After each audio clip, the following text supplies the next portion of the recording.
Bienvenue à votre émission Coffre aux idées. Nous continuons nos études sur la grande controverse. Rappelez-vous cette histoire. 3 jeunes hommes dans une fournaise. Pourquoi étaient-ils dans la fournaise? Qu'avaient-ils fait? Méritaient-ils, je dirais, cette sentence d'être dans cette fournaise? Nous aurons une discussion formidable sur l'épreuve, les difficultés. Sont-elles vraiment nécessaires pour pouvoir remporter la victoire sur l'ennemi? Nous allons discuter avec Carole et Cassandra nous fera la prière. Notre Père Céleste, merci pour tout ce que tu fais pour nous. Merci de nous permettre de nous retrouver ensemble afin de discuter ta parole. Aide-nous à comprendre le message que tu as pour chacun de nous en ce jour. Nous avons prié par le nom de ton Fils Jésus. Amen. Amen. Alors, nous connaissons tous l'histoire de Shadrach, Meshach et Abednego. C'étaient les noms babyloniens de ces Juifs. Qu'avaient-ils fait pour mériter, je dirais, de passer ces quelques minutes dans un lieu aussi enflammé et rempli de chaleur? Ah oui. Pour ça, c'était chaud. Ils ont marqué la différence et ils ont, ils ont appuyé finalement fermement leurs convictions. Voilà, ils n'ont pas renié leur foi en fait. Et je pense que c'est vraiment une leçon. Moi, c'est une histoire que j'aime beaucoup. Pourquoi? Parce que j'ai trouvé extraordinaire la manière dont ces jeunes ont bien fait comprendre au roi que quel que soit ce qui pourrait arriver, ils resteraient fidèles à Dieu. Et dans tout le respect qu'ils devaient au roi. Et moi, j'ai toujours trouvé ça formidable quand ils disent au roi, on vit éternellement. Que le Dieu qu'ils servent pourrait les délivrer. Mais que même si Dieu ne les délivrait pas, donc ça montre à quel point en fait leur foi était tellement enracinée, ils avaient tellement confiance en Dieu qu'ils se disaient que même à travers la mort, de toute façon, nous savons en qui nous avons cru. Et la question que je me suis posée, mais est-ce que moi je suis capable d'aller jusque-là? Moi je veux avoir une foi comme ça qui, même face à la mort, que je ne puisse jamais renier mon Dieu. Et je trouve que vraiment avec ces jeunes gens, nous sommes l'exemple même, c'est l'exemple même de ce qu'est la foi, la vraie. C'est-à-dire que même au-delà des épreuves, au-delà de la mort, on sait en qui on a cru et on sait que ce qui arrive, c'est exactement selon la volonté de Dieu. On nous dit que toute chose concourt, la Bible nous dit, la Bible nous dit que toute chose concourt au bien de ceux qui aiment Dieu. Là, on était vraiment dans ce cas-là parce qu'ils étaient conscients que ce qui leur arrivait, c'était forcément la volonté de Dieu. Donc, ils y allaient tranquille le chat. Et moi, j'ai trouvé ça vraiment bien de voir comment ils étaient vraiment droits dans leurs bottes. Tout à fait. Et c'est ce qu'on nous demande aujourd'hui, d'être droits dans nos bottes. Et ce récit, on peut le lire dans Daniel, le chapitre 3. Oui. Mais aujourd'hui, est-ce que, en tant que peuple de Dieu, il nous est demandé à être persécutés? Enfin, on ne nous demande pas d'être On nous demande pas. persécutés. On nous dit que nous le serons. Et puis, la persécution nous tombe dessus. C'est ça. Enfin, en général, on ne cherche pas la persécution. On sait que Ça va arriver. Alors, Voilà. ma question, Ça fait partie du pourquoi package. Voilà, Dieu c'est- permet-il à son peuple de subir des persécutions et des épreuves? De la même manière, est-ce que Dieu aurait pu éviter à nos 3 Hébreux, je dirais, de passer par les flammes de cette fournaise? Mais Pourquoi? bien sûr. Quel est le but de l'opération? Mais il ne faut pas oublier que l'épreuve aussi, l'épreuve sert aux autres. C'est ça. Parce que dans le cas des 3 Hébreux, donc Ananias, Azaria et Nickel. voilà. Non, Michael, c'est Azaria, Michael, oui. Et c'est ça. Et donc, même dans leur cas, en fait, on se rend compte qu'ils savaient ce qu'ils défendaient, mais ils étaient certainement conscients aussi qu'ils avaient un exemple à donner aux autres. Parce que même dans leur façon de faire, comme je disais, ils n'ont pas manqué de respect au roi, d'accord? Et aussi, leur exemple a été vu parce qu'il ne faut pas oublier, la Bible nous dit bien que vraiment tout le monde avait été convoqué. Donc, ils étaient en spectacle devant le monde par rapport à leur foi. Donc, non seulement l'épreuve leur incombait, donc l'épreuve était la leur, oui, mais ils avaient aussi enfin, un exemple, c'est-à-dire que par rapport, leur comportement allait aussi influer sur les autres. Parce qu'ils étaient peut-être en lumière, là. C'était peut-être eux qui étaient sur le devant de la scène. Mais il n'empêche que il y avait d'autres juifs dans le coin. Je ne pense pas qu'ils étaient les 3 seuls juifs du coin. Et je rappelle qu'en général, les juifs étaient censés avoir une certaine aura auprès des autres. Et eux, ils avaient choisi d'être différents dans le peuple qui était déjà censé être différent. Voilà, on est vraiment dans une extrême situation ici. Et je pense qu'en quelque part, ils étaient conscients qu'ils avaient aussi cet exemple à donner. Tout à fait. Mais pour nous aujourd'hui, est-ce que nous allons vivre les mêmes choses que ces 3 jeunes? Alors, En tant c'est qu'Église adventiste du possible. 7e jour. C'est On sait possible, on ne sait pas si on va vivre la même chose. Enfin, ce qui est sûr, c'est qu'on vivra très certainement des épreuves du même style. Et malheureusement, on n'aura peut-être pas la même fin que eux, ils ont eu. Et je pense que c'est ce qui est le plus dur finalement à entendre et à accepter. De se dire que, ben oui, dans le cas de ces 3 jeunes, Dieu a permis finalement, ben voilà, qu'ils soient sauvés. Dans l'histoire de notre Église, il y en a qui parfois sont quand même morts finalement face à ces épreuves et après avoir été persécutés. Et je pense que nous avons là une leçon à tirer. Effectivement, Dieu nous dit bien que nous serons persécutés. Nous aurons ça, ça fait partie du package de la fin des temps, malheureusement. Tout à fait. Par contre, il nous donne les armes pour qu'on puisse avoir la foi. Et il nous donne ces exemples, comme disait Carole, qui sont là pour nous fortifier et nous montrer en fait jusqu'où nous devons être prêts à aller. Maintenant, on va pas se mentir, c'est pas évident de nos jours de se dire si on te met dans la fournaise, alors est-ce que tu te laisses mourir?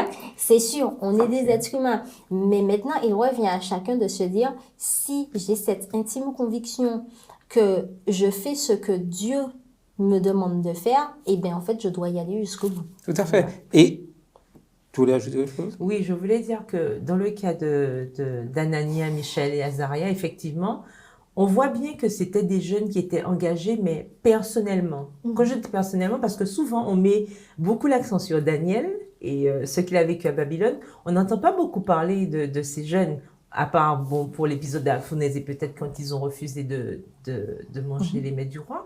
Mais on se rend compte qu'en fait, leur relation avec Dieu était une relation, c'était pas une relation par filiation. Ou alors une relation parce que, bon, ben, Daniel était avec nous. Non.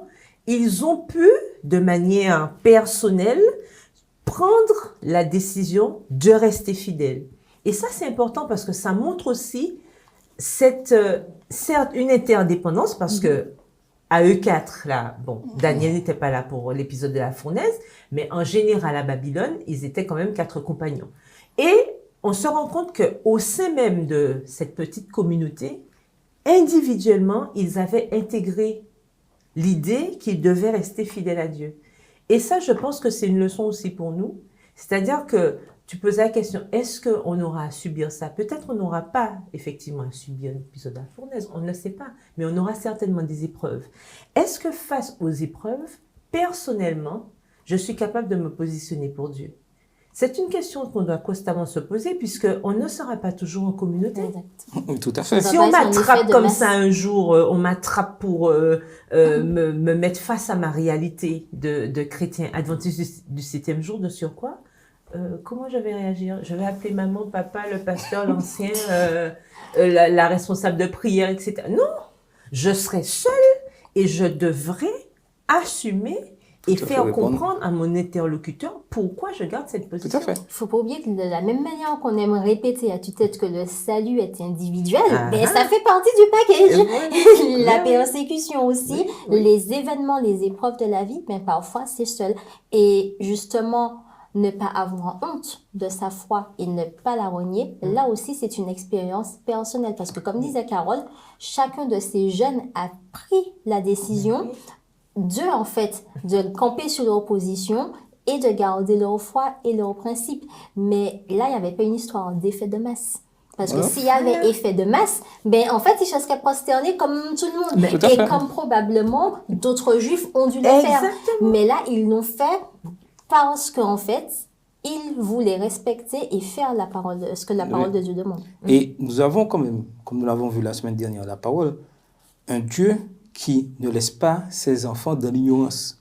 Et lorsqu'on prend le verset 17 d'Apocalypse 12, on lit quelque chose qui nous permet de comprendre bien ce qui engage ceux qui décident de respecter la parole de Dieu. Il nous est dit au verset 17 d'Apocalypse 12, « Et le dragon fut irrité contre la femme, et s'en alla faire la guerre au reste de sa postérité, à ceux qui gardent les commandements de Dieu et qui ont le témoignage de Jésus. » Ça veut dire que tous ceux qui prennent la décision d'observer les 10 commandements et d'avoir le témoignage de Jésus, automatiquement, ils se retrouvent attaqués par Satan. Alors, C'est oui. le dragon qui représente Satan, la femme qui représente l'Église. Alors, peut-être que certains se demandent, c'est quoi le témoignage de Jésus? Voilà la question. C'est quoi le témoignage de Jésus? Donc, Nous t'écoutons, Charles. il faut commencer par le commencement. C'est-à-dire ceux qui gardent les commandements de Dieu. Oui. Déjà. Pourquoi tu ne veux pas répondre à la question? Non, maintenant, je réponds à la question. Ah, non, elle t'a posé une Je question. réponds à la Elle t'a demandé question. c'est quoi le Je témoignage de réponds à la Jésus? question, oui. Je réponds à la question. Ça passe déjà, premièrement, par le témoignage que je donne par rapport au commandement de Dieu. Ça veut dire, est-ce que dans ma vie, dans mon fonctionnement, dans ma relation avec Dieu, est-ce que les 10 commandements sont respectés par ma personne? Déjà, Mais je rassure tout le monde, bien sûr, j'ai posé la question. Oui, parce non. que la Bible nous donne une réponse, Tout bien à sûr. fait. Je Parce que sais. nous trouvons la réponse dans Apocalypse 19, le verset 10. Apocalypse 19, le verset 10, donc deuxième partie du verset, mais je vais quand même tout lire pour que... Tout à Voilà. fait. Et je tombais à ses pieds pour l'adorer, mais il me dit, garde-toi de le faire, je suis ton compagnon de service et celui de tes frères qui ont le témoignage de Jésus. Adore Dieu, car le témoignage de Jésus est l'esprit de prophétie. Tout à fait. Alors, pourquoi j'ai voulu mettre l'accent dessus? C'est parce qu'aujourd'hui, malheureusement, il y a beaucoup de personnes qui mettent en question l'esprit de prophétie. Oui. Ben oui. Malheureusement. Or, la Bible nous dit, on vient de le voir dans Apocalypse, clairement dans Apocalypse 12, verset 17. ceux qui gardent les commandements de Dieu, mais il n'y a pas que les commandements, De Dieu, Et tout à qui fait. ont- et qui ont le témoignage de De Jésus. Ça veut dire que cet esprit le témoignage de Jésus, qui est l'esprit de prophétie, ça fait partie Exact. Tout à fait. des caractéristiques de ce reste de postérité. Alors, la question à se poser aujourd'hui, quand on vilipende l'esprit de prophétie et qu'on fait croire que finalement, c'est pas si important que ça, ce n'est pas possible, puisque ça fait partie de la réalité du peuple de Dieu. Donc, il faut que nous fassions attention. La semaine dernière, nous avons vu l'importance de la parole, d'accord, mais on ne peut pas prendre la parole comme on la veut. Exactement. Il faut prendre le tout. Tout à fait. C'est un forfait. un Je parlais package. de package. On prend le tout. Et donc, nous devons toujours nous rappeler que ce n'est pas en prenant la partie qui nous intéresse, parce qu'on met beaucoup d'accent sur les commandements de Dieu. On Mais il n'y a oublie pas beaucoup. que les commandements de Dieu. L'esprit de prophétie aussi fait Et partie. j'ajouterais que l'esprit de prophétie C'est ne va pas contre les commandements. Voilà, de Dieu. mais Ça tout ne à fait. Non, parce que réalité- certains veulent faire quoi, entre guillemets, qu'ils ont l'esprit de prophétie, mais tout ce qu'ils racontent vont Ça à va à l'opposé l'opposé. Voilà. de la parole de Dieu, Voilà. surtout au 4e commandement, qui Après, parle du ce sabbat. qui dérange Surtout les surtout gens, celui-là. c'est que l'esprit de prophétie, et notamment la personne dont nous croyons au sein de l'Église adventiste qui a reçu l'esprit de prophétie, dit des choses qui, bien évidemment, dérangent. Ah, bien Et sûr. comme on le disait la semaine dernière, il y a toujours, à partir du moment où on accepte la vérité et qu'on veut suivre Dieu, mais il y a une certaine différence. Et les gens, en fait, ils ont un problème avec cette différence qui est marquée, qui est dit finalement à travers Ellen à fait. White, qui a reçu ce don de l'esprit de prophétie. Remarquez bien que dit Apocalypse 12, verset 17, le dragon fut irrité et alla faire la guerre à ceux, reste de au la reste, c'est-à-dire postérité de la et femme. ceux qui gardent les commandements de prophéties et qui ont l'esprit de prophétie. Ça veut dire que quand vous Enfin, vouliez, garde les commandements de Dieu et ont l'esprit de prophétie, mais que vous le vouliez ou pas, l'esprit de prophétie sera toujours attaqué. Oui. Parce que le dragon est rempli de colère. Satan est en colère. Il sait qu'il lui reste peu de temps. Donc, il va faire tout pour démolir les choses. Exactement. La question est, dans quel camp je souhaite m'engager? Vous savez, avec Satan, il n'y a pas de problème avec lui. Mais oui, Lui, son cas est réglé. Son cas est réglé. Il sait. Et il faut le maximum de personnes. Mais pour lui, vous pouvez avoir la vérité à 99,99. Ça ne le dérange pas. Le 0,1% de mensonge qu'il mettra le rendra complètement heureux. Car il sait que 0,01% de mensonge dans la vérité équivaut à un mensonge total. Donc, il est tranquille. Il peut même nous dire, tu peux respecter les 10 commandements. Tu peux respecter, je dirais, l'esprit de prophétie. Mais tu n'es pas obligé que tu vives ces choses-là. Ah oui, tu peux l'adapter. Tu peux l'adapter à ton fonctionnement. Puis tu prends ce qui t'intéresse dedans. Tout à fait.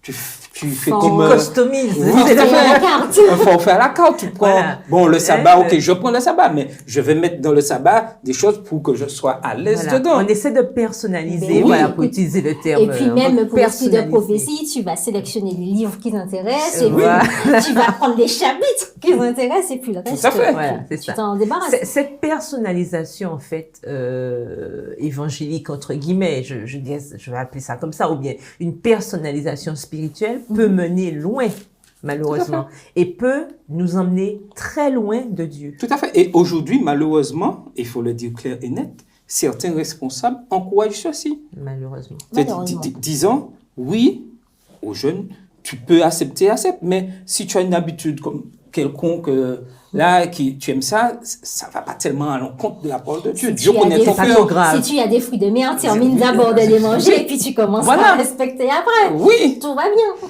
tout va bien. Et Dieu comprend. Je comprends, voilà. Je Et tu es comprends. sous la grâce, donc Dieu te pardonnera. Mais Dieu nous demande d'être fidèles. Attention. Ouais, ouais. Et c'est ça le problème aujourd'hui. Et il y avait une question dans le questionnaire qui était directe et que je vais vous poser. Que signifie être adventiste du 7e jour aujourd'hui? Ha, ha. Mais nous avons déjà donné la réponse, finalement.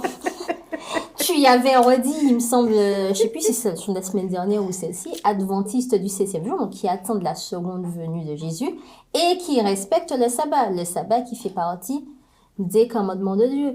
Et en tant qu'adventiste du 7e jour, justement, nous prenons le fait de respecter ce qui est marqué dans la parole de Dieu. Et comme on l'a lu dans le verset, ceux qui gardent les commandements de Dieu et qui ont le témoignage de Jésus. Donc là aussi, c'est un package tout entier. On accepte Jésus, on a la foi, on accepte ses commandements, donc ses 10 commandements, et on accepte le témoignage de Jésus, qui est aussi Alors, l'esprit de prophétie. J'ai une question. Si un adventiste du 7e jour aujourd'hui dit « Je quitte l'Église parce que les frères et sœurs sont remplis d'hypocrisie et c'est pas possible, l'amour de Dieu ne peut pas régner dans cette Église, ce n'est pas l'Église de Dieu. » Mais Qu'allez-vous après, il y a répondre? une différence. Écoute, Non, mais- il y a du mal J'écoute. partout. D'accord? Oui. Maintenant, Oui. tu ne peux pas te cantonner à ce que tu penses. Voir. Si ça se trouve, cette personne elle-même, elle est aussi hypocrite que tous les autres. Je D'accord. dis ça, De je toute ne dis façon, rien. Oui, voilà. Mais en fait, il faut pas oublier que dans l'histoire, il est surtout question de nous et de Dieu. Merci. Donc, quand Dieu va revenir, tu vas lui dire quoi? Écoute, Seigneur, il y avait des hypocrites à l'église, donc j'ai préféré quitter. Ah, non, mais c'est- attends, non, mais attends, c'est totalement j'ajoute. absurde. Non, mais j'ajoute, mais des fois on entend même dire, certains qui disent, oui, mais les dirigeants sont complètement, s'ils comprenaient vraiment ce qui manque de la parole de Dieu, ils ne feraient pas toi telle chose. déjà, si toi tu comprenais, tu Ben, serais écoute, resté là. ben, Alors, en fait, il faut comprendre que les dirigeants Oui. sont aussi des êtres humains comme nous-mêmes. Voilà, Nous sommes tous pécheurs. Malheureusement, il y a des dirigeants qui ne font pas correctement leur job. On ne peut pas les nier, c'est une réalité. Mais ce qui est important et ce que Dieu nous demande, c'est que chacun d'entre nous, individuellement, on puisse s'assurer de faire ce que Dieu demande et que nous puissions tendre à devenir irréprochable sur ce que Dieu nous demande. On ne peut pas se mettre à passer notre temps à dire « Ah oui, les dirigeants font pas ceci et cela, les dirigeants font mal leur travail, ah oui, et puis un tel il fait mal la leçon, un tel il prêche mal, un tel fait ceci et cela. » On passe notre temps finalement à critiquer. Mais déjà, critiquer, ce n'est pas faire ce que Dieu nous demande. Dieu nous demande, et il faut bien le rappeler, le salut, il est individuel. Nous devons être une lumière pour les autres, mais Dieu nous demande surtout de prendre une décision qui est avant tout personnelle. Oui, nous, on doit être porté sur l'autocritique. Le reste, franchement, à partir du moment où notre analyse d'une situation nous pousse à nous éloigner de Dieu et à nous éloigner de notre communauté, on a un problème. Je pense qu'il faudrait se réveiller, regarder qui se trouve devant le miroir, parce que là, c'est pas possible. On ne peut pas constamment accuser toutes les lettres de l'alphabet de notre manque de relation avec Dieu. Comme je disais tout à l'heure, si toi-même tu avais compris la Bible, tu ne serais pas en train de dire une telle chose. Pourquoi? Parce que déjà, dans la parole de Dieu, il nous est bien dit que l'Éternel a conseillé de laisser pousser le bon grain et l'ivraie. Ça veut dire que dans les communautés, nous aurons toujours des gens qui vont travailler pour l'ennemi et d'autres qui vont travailler pour Dieu. Il y a aussi la parabole des vierges. Il y en avait 5 qui étaient sages et 5 folles. L'histoire ne se passe pas en dehors, hein. L'histoire se passe dans l'église. Ces vierges attendaient toutes le retour de Jésus. Donc, on est dans un contexte de, entre guillemets, de sachant, puisqu'elles attendent toutes, d'accord, les 2 catégories, elles attendent le retour de Jésus. Toutes les femmes, elles avaient des lampes. D'accord? Donc, en fait, tout ça pour dire que c'est une question de choix et de relation avec Dieu. À partir du moment où on se dit adventiste du 7e jour, ça veut dire qu'on a compris ce que c'était. Premièrement. Deuxièmement, nous savons que dans nos communautés, il y aura toujours des gens qui vont aller dans le sens du mal et dans le sens du bien. Maintenant, individuellement, comme le précisait Cassandra tout à l'heure, on doit se poser la question, dans quel camp je me trouve? Parce que dans l'église, il y aura les 2 camps et jusqu'au retour de Jésus. Et Jésus même a conseillé de laisser pousser. Ça veut dire que le maître lui-même, il fera, c'est lui qui fera cette séparation, il fera le tri. Donc ça, c'est pas notre devoir de faire ça. Par contre, ça ne nous empêche pas, si on voit quelque chose de mal, de signaler que ça, c'est pas bien. Puisque Dieu nous a donné aussi des responsabilités. Et il nous a donné une intelligence et aussi l'esprit de discernement. Néanmoins, lorsque je commence à utiliser comme excuse, parce que moi, j'appelle ça des excuses, des comportements de personnes, soit de membres d'église ou autres, ou alors des paroles que j'ai entendues pour pouvoir justifier le fait que je me refroidisse, que je m'éloigne de l'église. Moi, je dis qu'il y a un problème. Parce que si j'ai une relation constante avec mon Dieu, il n'y a pas de raison que quelqu'un me déracine de là où je suis. Parce que je sais pourquoi je suis à l'église, je sais qui m'a emmené là et je sais où je vais. Si je décide de rester dans mon coin, ça veut dire qu'il y a quelque chose qui manque dans l'étude que je fais de la parole de Dieu et surtout son application dans ma vie. Et il ne faut pas oublier que beaucoup, souvent, utilisent des prétextes de ce style-là pour dire que oui, j'étais malade, on m'a pas visité, j'étais ceci, machin, ah, mon enfant était machin, ou on m'a refusé ceci. Mais qu'est-ce que la parole de Dieu nous dit? Sur qui est-ce qu'on doit compter? Quand Dieu dit mettez mon joug sur vous, il nous dit bien, d'accord, c'est une question entre toi et moi. C'est pas toi et le pasteur ou le membre ou machin, c'est toi et moi. Donc c'est moi qui serai ton soutien. C'est moi qui vais t'aider. C'est moi qui vais c'est moi qui vais en fait être ton soutien en permanence. Donc si je crois aux promesses de Dieu, il n'y a pas de raison pour que je puisse laisser des picadilles comme ça, m'éloigner de la parole de Dieu. Donc si je suis consciente ou conscient de ce que Dieu me demande, et d'ailleurs c'est ce qui s'est passé en 1844, ces personnes qui attendaient, le Christ n'est pas revenu. Oui, certains sont partis, mais d'autres sont restés, parce qu'ils savaient pourquoi ils étaient là. Tout à fait. Par contre, Petite précision, parce que Précise. je te vois venir. Oula. Ce n'est pas parce qu'on a dit qu'il s'agit d'une question entre Dieu et nous que c'est une raison pour dire on ne va plus à l'église et on fait l'église à la maison. Exactement. Ce n'est pas ce que nous sommes en train de dire. Nous sommes en train de dire qu'il faut s'examiner et au contraire, si on voit qu'il y a quelque chose qui ne va pas, nous devons au contraire être ceux qui, sous l'Esprit divin, aidons justement les autres et l'Église, les institutions dans lesquelles nous sommes à s'améliorer. Tout à fait. Mais bien Et sûr, parce qu'il y a une communauté quand même. les communautés, Exactement. mais la chose importante, lorsque j'ai décidé de m'engager avec Christ, respecter les principes qu'il a mis en place pour moi, je sais qu'il y aura de la persécution et des épreuves. Ça, c'est sûr et certain. Je dirais que ceux qui ne sont pas persécutés, qui n'ont pas d'épreuves, doivent se poser des questions. Ah, c'est sûr et certain. Oui, c'est ça. Déjà.